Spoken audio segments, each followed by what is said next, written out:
Anda kembali menyaksikan MNC News Now, kali ini bersama saya Agung Hardiansyah. Pemirsa, Partai Keadilan Sejahtera menargetkan 15% kursi di DPR pada kontestasi pemilihan umum 2024. Guna mencapai target tersebut, tidak menutup kemungkinan PKS akan menerima sejumlah bidangan partai politik, termasuk bidangan partai-partai yang pimpinan telah Ketua tergabung dalam Koalisi Partai Kebangkitan Indonesia Bangsa. Bersatu. Ya.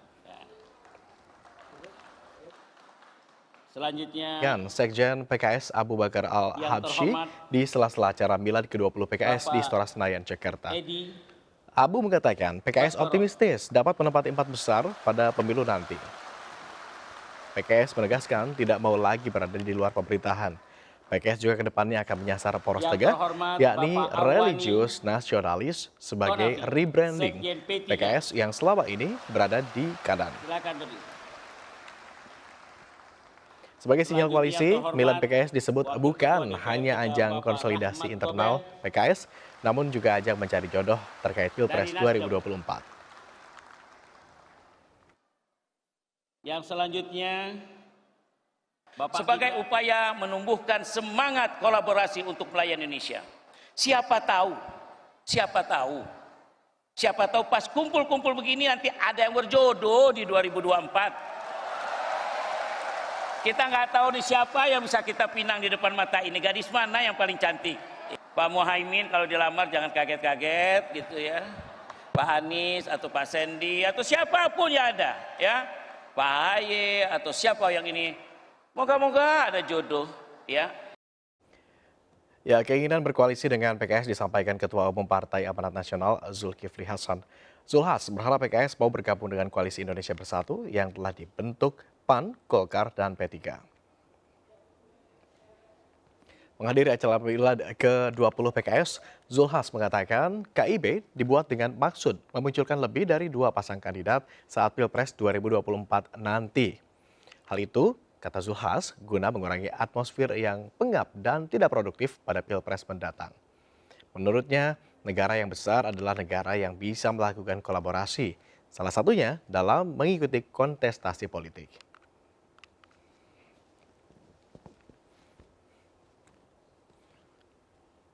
Ya, Golkar, PAN, dan P3 telah mendeklarasikan dibentuknya Koalisi Indonesia Baru jelang pemilu 2024.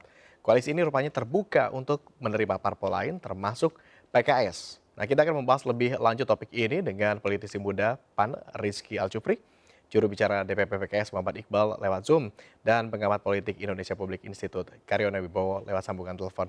Selamat sore Bapak-Bapak. Selamat sore. Sehat ya Pak ya? Selamat sore. Kita ke Pak Rizky terlebih dulu. Pak Rizky, ini KIB sepertinya sangat berharap PKS bisa bergabung. Apa tanggapannya? Tentu terima kasih sebelumnya Mas. Kami ingin mengucapkan selamat sore kepada sahabat dari Partai Keadilan Sejahtera. Sebelumnya, selamat Hari Milad yang ke-20. Kemarin kebetulan Ketua Umum kami Bapak Zulkifli Hasan hadir secara langsung dalam acara peringatan Milad.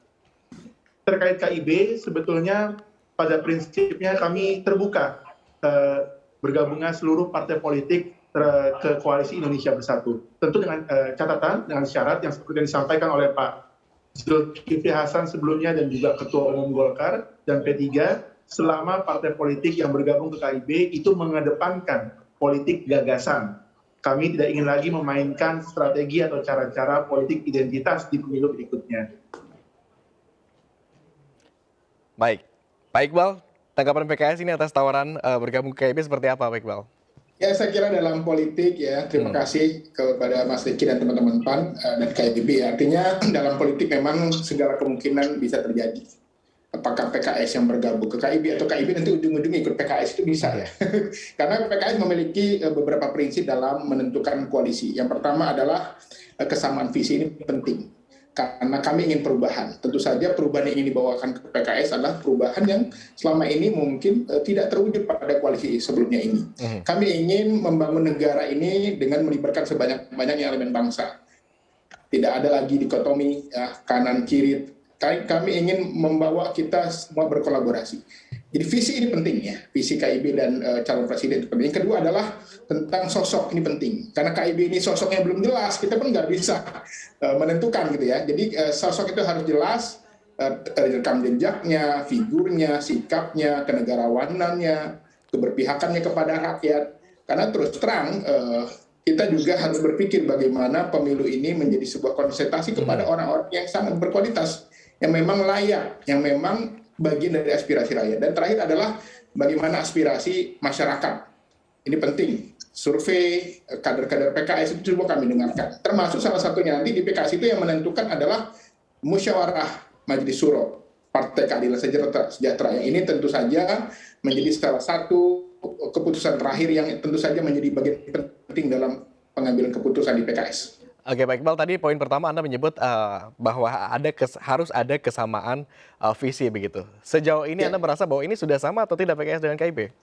Saya karena kita belum berdialog khusus antara PKS dan KIB, jadi masih tatap-tatapan jarak jauh gitu ya. Jadi belum ada sebuah brainstorming. Tetapi kami melihat memang niat dari teman-teman KIB sangat baik, ingin mendapatkan pemimpin yang berkualitas.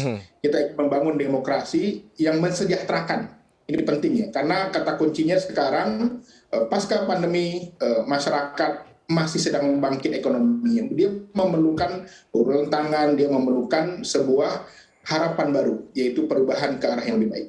Dan yang terpenting, visi PKS sebagai partai keadilan dan sejahtera ini penting. Partai yang adil dan sejahtera, yang tentu saja ini menjadi salah satu poin penting catatan kami di pemerintahan saat ini. Oke, kita ke Pak Rizky. Pak Rizky, sinyal yang ditawarkan tampaknya ini disambut positif oleh Pak Iqbal. Bagaimana tanggapannya?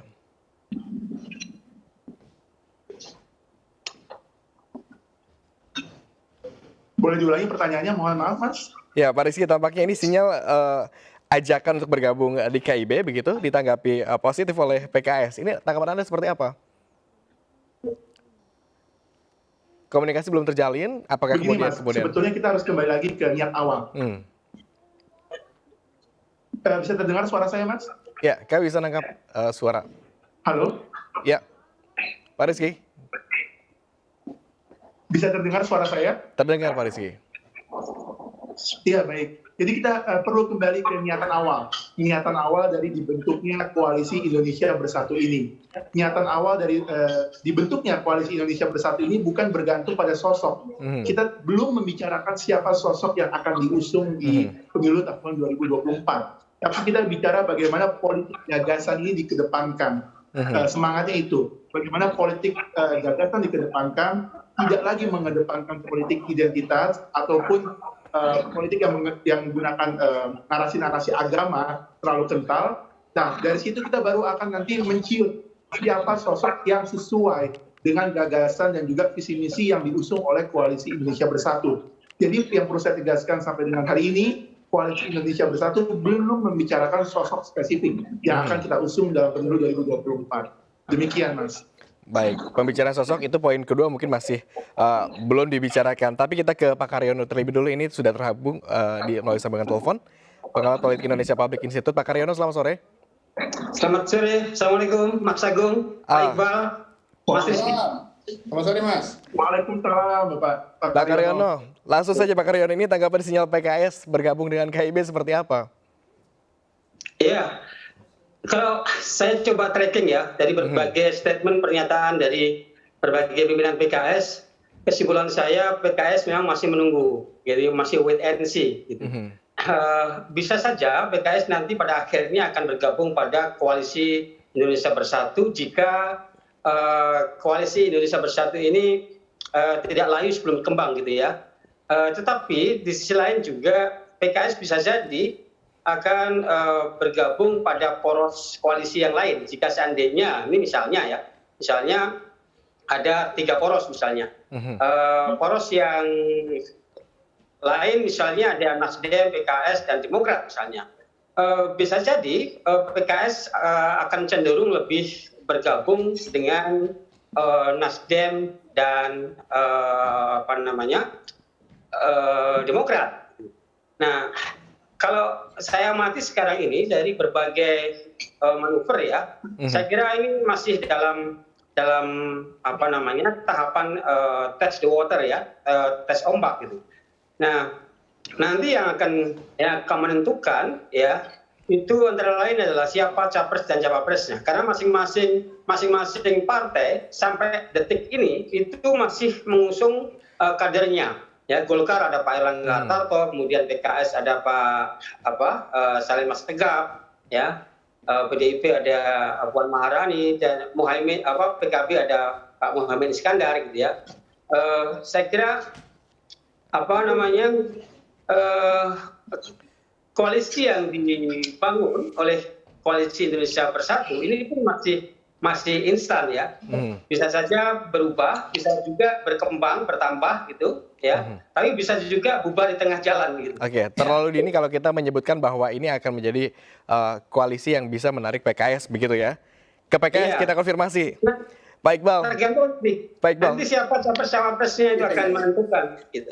Oke, Pak Iqbal, tadi Pak Karyono, pengamat politik, ini menyebutkan bahwa bisa saja PKS kemudian akan bergabung dengan koalisi lain. Salah satunya Demokrat atau mungkin juga partai lain. Tanggapan Anda seperti apa?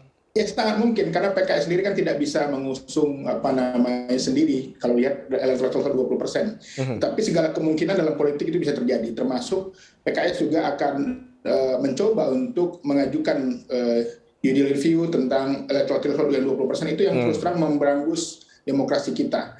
Dan artinya dalam politik segala kemungkinan itu bisa terjadi, dan kami berharap saat ini yang terpenting adalah apa yang kami lakukan ingin mendapatkan pemimpin yang benar-benar berkualitas, terbaik dari yang terbaik.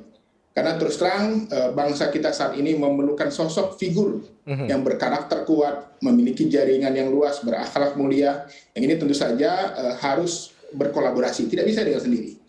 Ya, jadi sampai saya punya pantun nih Mas untuk mengatakannya. Kalau Tuhan pergi ke Bintan, jangan lupa membawa nampan. Kalau ingin negara ada perubahan, PKS siap bergandengan tangan. Ini tampaknya sinyal-sinyal bahwa PKS siap digandeng dengan koalisi. Siap, kita siap berkolaborasi, siap bergandengan tangan. Pak Rizky, bagaimana tanggapannya? Kalau ternyata PKS kemudian bergabung dengan KIB begitu, tentu sudah ada peta kekuatan KIB begitu dalam gelaran mendatang. Tapi kalau ternyata batal, seperti apa rencangannya? Boleh tolong diulangi Mas pertanyaannya, mohon maaf. Ya, Pak Rizky, jika ternyata PKS akhirnya batal begitu bergabung di KIB, bagaimana peta kekuatan KIB di kontestasi berikutnya ini seperti apa? Baik, seperti yang diketahui, alhamdulillah sebetulnya jika kita melihat hitung-hitungan matematikanya, Golkar, PAN, dan juga P3 itu kan sebetulnya secara matematis, walaupun kita tahu politik bukan matematika, tapi secara hitung-hitungan sudah cukup untuk mengusung capres dan cawapres sendiri dari Koalisi Indonesia Bersatu. Karena gabungan dari kursi yang dimiliki oleh Golkar, PAN, dan P3 itu sudah lebih dari presidential threshold yang disyaratkan oleh undang-undang. Tapi jika memang ke depannya nanti ada partai-partai lain yang bergabung, seperti misalnya PKS, dan dengan sesuai kesamaan visi dan misi dan juga keinginan berkolaborasi membangun negeri, tentu kita welcome. Ahlan wa sahlan jika misalnya nanti jadi bergabung. Mantap. Ya, halo? Oke, artinya Anda pun tidak khawatir begitu ya jika ternyata PKS tidak jadi bergabung ke KIB, karena kekuatan KIB sendiri secara hitung-hitungan matematis Anda menyebut ini sudah cukup begitu untuk mengusung calon. Kita ke Pak Karyono dari pengamat politik, seperti apa Pak Karyono? Ya, KIB kan sudah ada 3 partai, seperti yang sampaikan Pak Rizky tadi, itu sudah cukup, sudah memenuhi presidensial threshold 20% ya. Sehingga kelihatannya PKS juga akan mencoba untuk menunggu ya ada koalisi yang lain. Nah, kalau kita baca beberapa perkembangan politik ya, ini kan sedang dicoba untuk membuat beberapa koalisi seperti Nasdem, Demokrat ya, dan mungkin saja kalau misalnya PKS misalnya Demokrat dengan Nasdem membuat koalisi, bisa jadi PKS bergabung di sana gitu. Jadi kesimpulannya PKS sampai saat ini masih menunggu ya, masih menunggu wait and see, mengamati eh, Siapa yang paling cocok untuk kira-kira diajak bergandengan tangan begitu ya? bergandengan tangan gitu. Tadi kan mungkin juga bisa jadi ya, namanya politik kan dinamis gitu ya. Ya bisa jadi misalnya PKS juga bisa bergabung dengan koalisi PDIP gitu ya. Nah, jadi ini masih cair semua ini, Mas Iya. Agung. Ya. Tapi kalau Ini dari masih- kacamata pengamat begitu, kalau tadi disebutkan KIB sebetulnya sudah punya kepercayaan bahwa mereka tanpa ada bergabungnya partai-partai lain pun sebetulnya sudah cukup kuat begitu. Kenapa kemudian? Tapi kan perlu dilihat nanti capresnya siapa. Maka kalau capresnya misalnya ya tidak memiliki potensi, tidak memiliki elektabilitas yang memadai untuk memenangkan kontestasi pilpres, nah tentu saja ini tidak menarik bagi partai lain gitu. Nah, tentu PKS juga tidak tertarik gitu karena tentu hampir semua partai itu dalam kontestasi kan semuanya ingin menang gitu. Jadi PKS saya kira masih menunggulah ya Pak Iqbal ya. Siap, pasti. Pak Iqbal, silakan dikonfirmasi Pak Iqbal. Tapi seandainya ini PKS kemudian bergabung dengan KIB, peta kekuatan seperti apa yang ditawarkan PKS kepada KIB? Iya, saya kira yang terpenting PKS ini adalah partai Islam. Yang saat ini partai Islam terbesar di Indonesia. Yang tentu dari survei juga sekarang kita sudah terus naik ya. Artinya kita ingin juga mendengarkan aspirasi dari umat Islam Indonesia. Dari survei, bahkan kami juga bersilaturahim ke tokoh-tokoh bangsa, ke ormas-ormas. Kita ingin juga menjadikan PKS juga sebagai partai yang bisa menampung aspirasi segala elemen bangsa, termasuk juga lintas agama. Kami juga mendatangi tokoh-tokoh lintas agama, ya, Kristen, Katolik, Hindu, Buddha. Kami juga melakukan dialog-dialog lintas agama, pemuda-pemuda juga. Jadi yang terpenting adalah ada pendekatan saintifik dalam pengambilan keputusan. Karena di PKS ini keputusan bukan di tangan presiden partai, keputusan bukan di tangan sekjen, bukan di tangan ketua majelis syuro, tetapi hasil musyawarah. Yang ini tentu saja menjadi salah satu sesuatu yang berbeda dari partai lain. Dan yang terpenting adalah survei itu cukup penting. Jadi survei elektabilitas, popularitas calon presiden ini salah satu faktor yang juga menentukan. Jadi saat ini PKS terus melakukan silaturahim kebangsaan, melakukan terus komunikasi dengan tokoh-tokoh bangsa, lintas agama, lintas suku, budaya. Dan kami terus terang sangat meyakini bahwa kehadiran PKS akan membawa perubahan bagi bangsa ini ke depan. Baik, terima kasih Pak Iqbal. Kita belum bicara poin 2 tadi yang sempat Pak Iqbal sampaikan terkait sosoknya siapa begitu ya. Kita akan bicara terkait hal ini usai jeda pariwara. Terima kasih Pak Rizky, terima kasih Pak Iqbal, terima kasih Pak Karyono, dan pemirsa kami masih akan kembali usai jeda pariwara. Kami masih akan kembali lanjutkan dialog. Tetaplah di MNC News.